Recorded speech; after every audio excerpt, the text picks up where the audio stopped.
App ডেভেলপমেন্টের কাজগুলো যখন আমি নতুনভাবে স্টার্ট করতেছিলাম তখন আমার কাছে পুরো কাজটাই একটা স্ট্রেসফুল কাজ মনে হইতেছিল।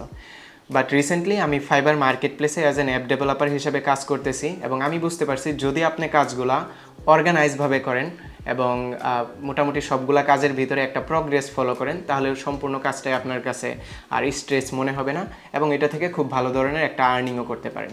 তবে আমার আজকের এই ভিডিওর টপিক হবে যদি আপনি একটা ভালো অ্যাপ্লিকেশন বানাইতে জানেন অ্যাজ এ বিগিনার তাহলে কিভাবে বানাবেন বা কোন অ্যাপ্লিকেশনটা বানাইতে পারবেন, অথবা দেখা গেছে যে আপনি যদি অলরেডি একটা অ্যাপ্লিকেশন বিজনেস স্টার্ট করে দিয়েছেন অথবা আপনার একটা অ্যাপ্লিকেশন প্লে স্টোরে আছে, সেক্ষেত্রে আপনি আপনার ওই অ্যাপ্লিকেশনটাকে কীভাবে আরও বেশি গ্রোথ করাইতে পারেন। দেখা গেছে যে আমি যে অ্যাপ্লিকেশনগুলো মেক করছি ফাইবার মার্কেট প্লেসে অথবা অফলাইনে সর্বমোট মনে হয় 300 থেকে 400 উপরে অ্যাপ্লিকেশন হবে। এই অ্যাপ্লিকেশনগুলো থেকে আমি যে একটা এক্সপিরিয়েন্স পাইছি অ্যালগোরিদম আকারে যে কোন অ্যাপ্লিকেশনটা সব থেকে ভালো মার্কেটের ভিতরে গ্রোথ আসতেছে আর কোন অ্যাপ্লিকেশনটা খুব ভালোভাবে মানে খুব খারাপভাবে ফল করতেছে, এই যে এক্সপিরিয়েন্সটা আছে এই এক্সপিরিয়েন্সটা আমি আজকে আপনাদের সাথে শেয়ার করব। তো এর পূর্বে বলে নেই, আমি রিসেন্টলি চেষ্টা করতেছি যে আমার যতটুকু আর্নিং আসে এতটুকু আর্নিং দিয়ে নতুন নতুন ডিভাইস কিনে অ্যাপ্লিকেশন রিলেটেড যে কাজগুলো আছে এগুলোর ভিতরে লাগিয়ে থাকতে। তবে আমার ভিডিওর যে কোয়ালিটি এবং ভিডিও এডিট এগুলা খুব ভালো একটা ইমপ্রুভ হইতেছিল না। তো বিফোর দ্যাট আমি অ্যাপ ডেভেলপমেন্টের জন্য একটা ম্যাকবুক কিনছিলাম আর আমার একটা নতুন ডিভাইস অ্যাড হয়েছে যেটা দিয়ে আমি অ্যাকচুয়ালি ভিডিও এডিট করব এবং আমার যে স্ক্রিপ্ট আছে অল্প শর্ট আকারে কিওয়ার্ড আকারে অথবা এটার ভিতরে খুব ভালোভাবে রাইটিংও করা যায়, যেরকম আমি দেখাই। এই আইপ্যাডটা আমি কিনছি, এটা হলো মানে রাইটিং অথবা আর্ট যদি আপনি করতে চান, আমি এটা জাস্ট দেখে আঁকাইছি। সো আর বেশি কথা না ঘুরিয়ে আমি একদম ডিরেক্ট আমার টপিকে চলে আসি।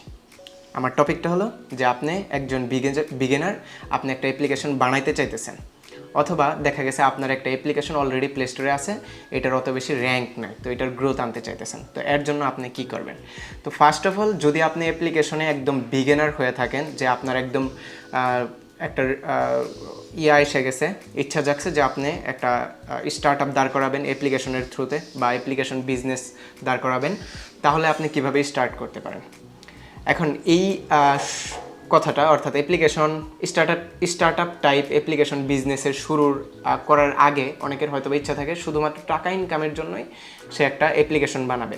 তো শুধুমাত্র টাকা ইনকামের জন্য আপনি আলাদা আলাদা অনেকগুলা ওয়ে ইউজ করতে পারেন, যেগুলোর ভিতরে আপনি খুব দ্রুত টাকা ইনকাম করতে পারবেন। ফর এক্সাম্পল, আপনি ইউটিউবে টিউটোরিয়াল ভিডিও বানাইতে পারেন, ফানি ভিডিও বানাইতে পারেন, ইউটিউব থেকে খুব দ্রুত টাকা ইনকাম করা যায়। এবং পাশাপাশি আপনি যদি একজন ভালো গ্রাফিক ডিজাইনার, ভিডিও এডিটর হয়ে থাকেন, তাহলে কিন্তু আপনি ফাইবার মার্কেট প্লেসে রিসেন্টলি জয়েন দিয়ে ফেলতে পারেন, আপনার ওইখান থেকেও খুব ভালো আর্নিং একটা থ্রো আছে যেগুলোর মাধ্যমে আপনি আর্নিং করতে পারেন। কিন্তু আসলে অ্যাপ্লিকেশন থেকে যদি আপনি আর্নিং করতে যান তাহলে আপনার এটা কম্পেয়ার করতে হবে জাহাজের সাথে কাইন্ড অফ, কারণ অ্যাপ্লিকেশন ডেভেলপমেন্টে আপনার টাকা অনেক বেশি ইনভেস্ট করতে হয় এবং যারা ইনকাম করে তারা অনেক বেশি ইনকামও করে। কাইন্ড অফ জাহাজটা বানাইতে আপনার অনেক বেশি ইনভেস্ট করতে হয় এবং জাহাজটা যখন সেল দেওয়া হয় তখন ওইটা থেকে অনেক বেশি ইনকাম আসে। তো অনেকেই যারা একদম হুড়মুড় খায়া অলরেডি অ্যাপ্লিকেশন ডেভেলপমেন্টে মানে ঝাঁপ দিয়ে পড়ে যান কম টাকা নিয়ে, তাদের ক্ষেত্রে দেখা গেছে জিনিসটা টাফ হয়ে যায় মেনটেন করা। অর্থাৎ আপনি শুরুর দিকেই যখন টাকা সংকটে ভোগা শুরু করবেন যে আমি ডোমেন হোস্টিং, ওয়েবসাইট, অ্যাপ সব নিয়ে ফেলছি কিন্তু অ্যাপের ভিতরে এই ছোটো একটা কাজ আছে এটা করতে পারতেছি না, আর হয়তো বা ওইটার জন্যই আপনার অ্যাপের ইউজার আর হইতেছে না বা ইউজাররা ইউজ করতেছে না আপনার অ্যাপটা। তো আমি আরেকটু যদি ভালোভাবে এক্সপ্লেন করতে চাই ব্যাপারটাকে তাহলে এরকম দাঁড়াবে, মনে করেন আপনি একদম স্টার্ট পয়েন্টে অ্যাপ্লিকেশন বানাইতে যাইতেছেন, তাহলে আপনার প্রথমে খুঁজতে হবে যে কোন অ্যাপ্লিকেশনটা মার্কেটের ভিতরে অনেক বেশি চাহিদা আছে এবং ওইটার ভিতরে কেউ আবার মানে রাজত্ব করতেছে না। ফর এক্সাম্পল, আপনি যদি বলেন যে আমি সোশ্যাল মিডিয়া অ্যাপ বানাবো বা মেসেঞ্জার টাইপের মেসেজ করার জিনিস বানাবো, এটার ভিতরে অলরেডি ফেসবুক মেসেঞ্জার, হোয়াটসঅ্যাপ অথবা দেখা গেছে যে আদার যে মেসেজিং অ্যাপ আছে এগুলো রাজত্ব করতেছে, এগুলো ব্যতীত অন্য কোনো অ্যাপ মানুষ ইনস্টল দিতে চায় না, কারণ আমি মেসেঞ্জার ইনস্টল দিলে আমার সব ফ্রেন্ডকে পেয়ে যাব, কিন্তু আপনার যে মেসেজিং অ্যাপটা আছে এটা ইনস্টল দিলে আমার সব ফ্রেন্ডকে পাবো না। তো সেই ক্ষেত্রে দেখা গেছে অনেকে এই সোশ্যাল মিডিয়া যে অ্যাপটা আছে বা ফেসবুক অ্যাপগুলো আছে এগুলো ইনস্টল দিতে চায় না, because Facebook is king there. Okay, Facebook already মার্কেটটা ডোমিনেট করে ফেলছে। এবং আদার হ্যান্ড মনে করেন আপনি ভিডিও স্ট্রিমিং প্ল্যাটফর্ম বানাবেন, ফর এক্সাম্পল ইউটিউব, সেখানে অলরেডি কিং, তো আপনি ওইটা দিয়ে মার্কেটে জায়গা করে নিতে পারবেন না। তো আপনার এরকম একটা অ্যাপ খুঁজতে হবে যেটা মার্কেটে স্যাচুরেটেড, অর্থাৎ মনে করেন আপনি কোরিয়ান মেকআপ প্রোডাক্ট সেল দিবেন, শুধুমাত্র আপনার অ্যাপের ভিতরে এটা পাওয়া যায়। বাংলাদেশের প্রেক্ষাপটে চিন্তা করলে কোরিয়ান যেই প্রোডাক্টগুলো আছে এটার জন্য পার্সোনাল কোনো ওয়েবসাইট নাই। তো এই মার্কেটটা ধইরা যদি আপনি একটা অ্যাপ বানান, তাহলে আপনি কোরিয়ান প্রোডাক্টে ইম্পোর্ট করলেন এবং ওইটা সেল দিলেন। আবার এখানে বলা যায় যে ই কমার্স হিসাবে ইভালি অত বেশি এখানে জনপ্রিয় না, বা দারাজ দেখা গেছে শুধুমাত্র কোরিয়ান প্রোডাক্টের জন্য অত বেশি জনপ্রিয় না। অথবা বলতে পারেন যে ভিপিএন অ্যাপ্লিকেশন, এইখানে এমন কোনো ভিপিএন নাই যেটা একদম হিউজ পরিমাণে মার্কেট ডোমিনেট করতেছে, যে আসলে ভিপিএন অ্যাপের ভিতরে সার্ভার ভালো দিতেছে, তার ভিপিএন অ্যাপটাই বেশি বেশি মানুষ ডাউনলোড দিতেছে এবং ইউজ করতেছে। তো এইখানে অনেক ভিপিএন দেখবেন যেগুলো মিলিয়নের উপরে ডাউনলোড হয়ে আছে এবং এগুলো আলাদা আলাদা বিভিন্ন কোম্পানির ভিপিএন অ্যাপ্লিকেশনের ভিতরে ধরা যায়। এবং গেমিং মার্কেট প্লেসে আমি যেটা দেখি যে বর্তমানে সব থেকে মানুষ হয় একদম কিড হয়ে থাকলে টকিং টম খেলবে, যার বয়স 2 থেকে 3 বছর, এবং এর থেকে একটু লেভেল আপগ্রেড হলে হয়তোবা সে টেম্পল রাইন অথবা সাবওয়ে সার্ভার টাইপের গেম খেলবে, এবং তার থেকে লেভেল আপডেট হলে পাবজি, ফ্রি ফায়ার এগুলো ছাড়া কেউ গেম খেলতেই চায় না। তো ব্যাপারটা হলো গেমিং মার্কেটটা একটু tough, and VPN market saturated, এবং যে কোনো একটা প্রোডাক্ট যেটা আপনার কাছে ইউনিক মনে হয়, যেটা শুধুমাত্র আপনার কাছে অ্যাক্সেসেবল আছে, ওইটা তাহলে আপনি সেল দিতে পারেন। এখন আসা যাক যে আপনি একটা টপিক পেয়ে ফেলছেন। আমার ক্ষেত্রে আমি বলবো যে VPN application, after all 300 or 400 application যাই আমি মেক করছি, এটার উপরে মনে হয় যে ভিপিএনের যে মার্কেটটা আছে এটা স্যাচুরেটেড।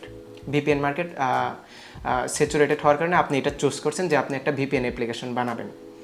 এখন এই ভিপিএন অ্যাপ্লিকেশন বানানোর পরে আসে যে আপনার স্ট্র্যাটেজি, আপনি অ্যাপ বানাইছেন, অ্যাপটাকে এখন আপলোড দেবেন। ওকে, তো অ্যাপ আপলোড দেওয়ার টাইমে আপনার যেই জিনিসটা খেয়াল করতে হবে, মনে করেন অলরেডি আপনার একটা অ্যাপ আপলোড দেওয়া আছে প্লে স্টোরে, তো এইখানে আপনার অ্যাপের গ্রোথ বাড়ানোর জন্য যেই জিনিসটা আপনার ফলো করতে হবে কিছু strategy. For example, first of all তো আপনার এসইও ভালো হইতে হবে। এখন ধরেন আপনার অ্যাপের নামের সাথে তো ভিপিএন কানেক্ট থাকতে হবে, যাতে মানুষ সার্চ দিলে ওই অ্যাপটা আপনার সামনে আসে কোনো না কোনোভাবে। টাইটেল, ডিসক্রিপশন এগুলোর ভিতরে এসইও, বা অ্যাপের ক্ষেত্রে বলা হয় এসও। তো এগুলো পারফেক্ট থাকলে সার্চ দিলে আপনার অ্যাপটা র্যাঙ্কে আসবে। এখন শুধুমাত্র সার্চ দিলে র্যাঙ্কে আসার পরেই হয়ে গেল না, এটাকে অ্যাটলিস্ট 2000 ডাউনলোড আপনার আনতে হবে। তো একদম প্রথম দিক দিয়ে একটা অ্যাপ আপলোড দিলে ওইটা সহজে 2000 ডাউনলোড হয় না। 2000 ডাউনলোডের জন্য ধরেন অর্গানিক প্রমোশন, এখন আপনি ইনফ্লুয়েন্সারদের করাইতে পারেন, যে কোনো ইউটিউবারদের ভিডিওর ভিতরে আপনি আপনার অ্যাপটাকে স্পন্সর হিসেবে দিয়ে দিতে পারেন, এবং এতে করে কি হবে যে ওই ভিডিও দেখা মানুষ ওই ভিপিএন অ্যাপটা ডাউনলোড দিবে স্পন্সর।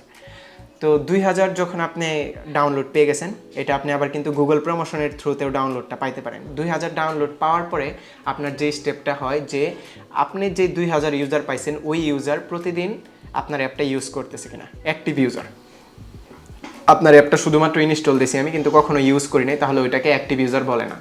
তো আপনার অ্যাপটা আমি ইনস্টল দিছি এবং ওইটাতে অ্যাক্টিভলি এভরিডে ইউজ করতেছি, এটা আপনার অ্যাপ্লিকেশনের গ্রোথ আনবে। এটা হলো একটা বলতে পারেন স্টেপ। এবং সেকেন্ড স্টেপ হইতে পারে যে আপনার অ্যাপটা অ্যাক্টিভলি আমি আজকে ইউজ করতেছি এবং কালকেও ইউজ করতেছি। For example, this is called return user. তো রিটার্ন ইউজার হলো যে আমি এভরিডে আপনার অ্যাপটা মানে ওপেন দিতেছি এবং এভরিডে কানেক্ট করে ভিপিএন অ্যাপ্লিকেশনটা কানেক্ট করে গেম খেলতেছি, এটাকে বলা হইতেছে রিটার্ন ইউজার। তো আপনার অ্যাপের টপিক ওইটা হোক ভিপিএন, হোক পাবজি গেম, এরকম হইতে হবে যে প্রতিদিন সে ওই অ্যাপটা ইউজ করতেছে, তাহলে মার্কেট প্লেসে গ্রোথ পাবে। তো রিটার্ন ইউজার। আর থার্ড স্টেপ যদি আপনি ফলো করতে চান তাহলে হবে পুশ নোটিফিকেশন সিস্টেম। অ্যাপের ভিতরে পুশ নোটিফিকেশন দিতে হবে। ফর এক্সাম্পল, ফুড পান্ডা একটা টাইম মেনটেন করে যে রাত 11টা বা দেখা গেছে বিকাল 3টা, ওই টাইমে মানুষের জাঙ্ক ফুড খাওয়ার বেশি গ্র্যাভিং থাকে বা ক্রেভিং থাকে বলতে পারেন।